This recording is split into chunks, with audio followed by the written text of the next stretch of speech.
Tapi sebelum dia datang, lepas perang Jepun, ada seseorang membawa seorang ulama Indonesia dibuka pondok Malaya. Nama dia Syekh Ali Bistama. Tapi dia hanya menjadi mudir di situ, bekerja di situ selama saya ingat 3 tahun begitu ya. Sebab dia diusir oleh orang kampung. Kenapa? Karena dia terlalu advance. Karena dia terlalu maju sangat, mendahului zaman dia. Dia ajar anak murid dia pakai pentelun. Betul apa pentelun? Belum panjang, lama tu pakai pentelun. Mana boleh? Kita pun pakai pentelun, pakai baju kemeja.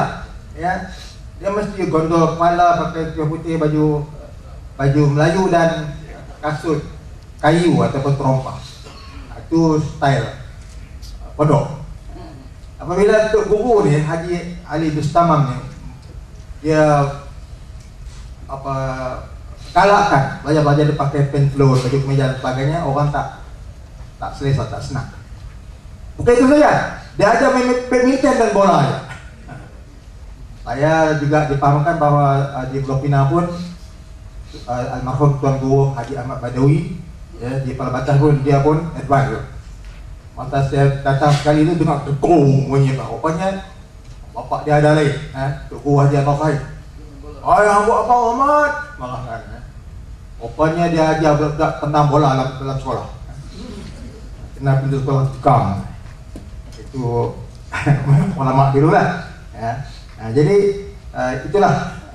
Tapi yang pentingnya ialah yang disebutkan oleh ahli panel kita yang pertama tadi. Pemimpin yang pertama tadi, Dr. Fadlullah Jamil, pentingnya gerakan tajdid dan islah, gerakan renewal dan reformasi itu sangat penting, dan tujuannya ialah untuk mengembalikan semula kejernihan Islam yang asal zaman Salafus Saleh.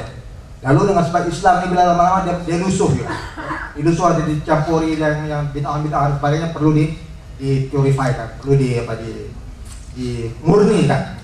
Semula, tetapi ingat, dalam gerakan islah dan tajdid ini kita memerlukan himpunan ataupun kita gabungan, perlu gabungan antara al-qadim, al-salih dengan al-jadid, ya, yang mana bukan semua yang lama itu baik, ya, kita kekalkan yang baik-baik, ya, yang lama itu, tapi kita menerimakan elemen-elemen baru yang berfaedah, yang bermanfaat, ya. Dia bukan kita terima bulat-bulat yang baru, tapi kita pilih selektif. Kita bersikap selektif, yang saya rasa itulah yang paling baik dan selalu ditekankan oleh para ulama. Jadi masalahnya kadang-kadang orang yang terlalu tradisional, dia nak katakan semua yang lama tu. Tak kira betul tak betul, ya. Hatta tafsir yang salah pun nak dikatakan. Tokoh hakam yang sudah tidak lagi, yang sudah terbukti mana tersasar daripada tujuan, daripada maqasid syariah pun nak dikekalkan, ya. Jadi kita kena fahamlah apa yang perlu kita kekalkan, apa yang perlu kita bawakan. Yang baru pun masalah juga, dia nak terima semua. Yang moden, yang datang berbahan ni semua nak diterima. Itu ya pun tak betul ya. Betul sikap ini memerlukan kita memahami apakah yang sesuai, yang boleh diterima dalam apa tu gerakan islah atau tasydid kita ini. Umpamanya dalam bidang tafsir, kita tentu dan sekalian perlu membezakan antara apa yang sakral dan apa yang tidak sakral. Masalahnya kadang-kadang kita nak sakralkan, kita nak takdiskan semua sekali. Yang kita nak sakralkan ialah Al-Quran. Sebagai contoh, Al-Quran dengan tafsir, ya. Mana sakral, yang mana yang tidak sakral, mana yang tak boleh tersalah dan mana yang terdedah kepada kesilapan dan boleh dikritik, boleh direview dan boleh diperbetulkan, ya. Yang betul, yang sakral, yang maksum itu ialah Al-Quran, dengan sebab dia kalam Allah. Kalam Allah tidak mungkin, ya, tidak mungkin tersasar daripada kebenaran. Tak boleh tersalah. Sebab kalam Allah yang Maha mengetahui, dia buat alam ni semua, dia tahu rahsia alam. Tetapi tafsir ni berbeza. Tafsir tu bersifat manusiawi. Dia bukan bersifat ilahi, bukan divine, tapi dia human. Kena biasakan. Yang manusia ni walau setang alim setengah mana pun, dia tidak akan dapat melihat masa depan dia dengan tepat. Dia hanya buat andaian-andaian, ramalan-ramalan tertentu saja. Kadang-kadang tak betul, kadang betul. Jadi kita kena ayat, kita kena tapis itu semua. Itu juga hukum-hukum, kita kena bezakan antara syariah dengan fiqh. Syariah oleh Allah Subhanahu wa taala. Itu yang tercatat dalam Quran dan sunnah yang sahih.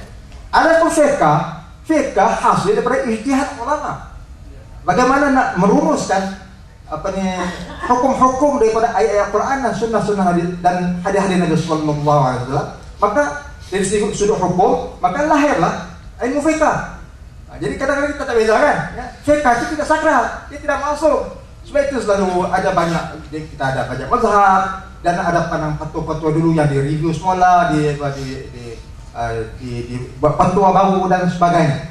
Itu bab taghayyur fatwa bi taghayyur al-azminah wal amkinah wal zuruf wat taqalid wal adat dan seterusnya. Itu bab panjang dan sangat penting. Seperti mana dinyatakan oleh ulama besar Ibnu Qayyim, anak murid Ibnu Taimiyah tadi, dia mengatakan ini satu bab yang besar. Kalau tersalah di sini maka mengakibatkan banyak akibat buruk kepada agama Islam itu sendiri. Jadi orang banyak boleh salah faham. Kalau kita tak boleh bezakan antara syariah dengan fiqh tadi. Fiqh manusia apa? Syariah itu ditentukan oleh Allah Subhanahu wa taala. Sebab itulah ulama-ulama besar sekarang ini seperti Profesor Dr.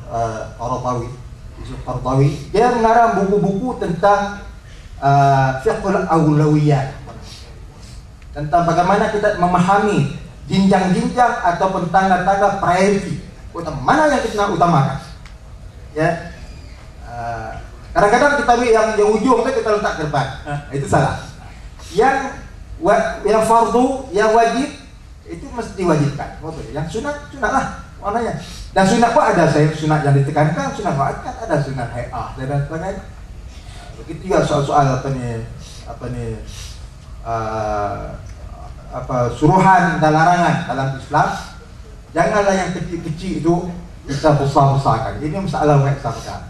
Yang banyak kita dengar di heboh-heboh masalah khilafiyah, benda yang kecil-kecil, tapi dia magnify, di enlarge, dia besar. Kalau itu tak besar tu dia tinggalkan. Itu teringat masa dulu lah, orang apabila tanya hukum darah nyamuk ni kan. Lama zaman itu siapa dia? Syekh Hasan Basri kan. Dia jawab, dia kata kamu ni tanya tentang darah nyamuk, darah nyamuk, tapi kamu lupa darah Sayyidina Husain yang kamu bunuh, cucu Rasulullah yang kamu bunuh, kamu ketebikan begitu saja kan. Yang mana besar? Bunuh manusia ke bunuh nyamuk? Yang ada orang ambil sapang machine gun, kita tembak nyamuk. Nyamuk ni kecil kan. Machine gun ni boleh tawak gajah lah. Itu memahami fiqh awlawiyat, fiqh tawazun, dan tawazun kita nak imbangkan. Sebab kalau tak diimbangkan tu, macam saya baru ni saya cakap dengan pengurusi Majlis Fatwa Kebangsaan Tan Sri Abdul Syukur Husin, kebetulan awal yang marah dulu. Lepas dah majlis habis saya jumpa dia. Saya kata Tan Sri, saya kata tadi saya tengok bersama itu ada Tan Sri orang lagi, Syekh Al-Zadi Abdul Rahman, bekas hakim, Ketua Hakim Ta'lim Karas. Kemudian ada saya kata tadi saya tengok perbincangan kadang-kadang terlalu ketat sangat, pandangan itu ketat sangat. Yang satu aspek lagi terlalu longgar sangat.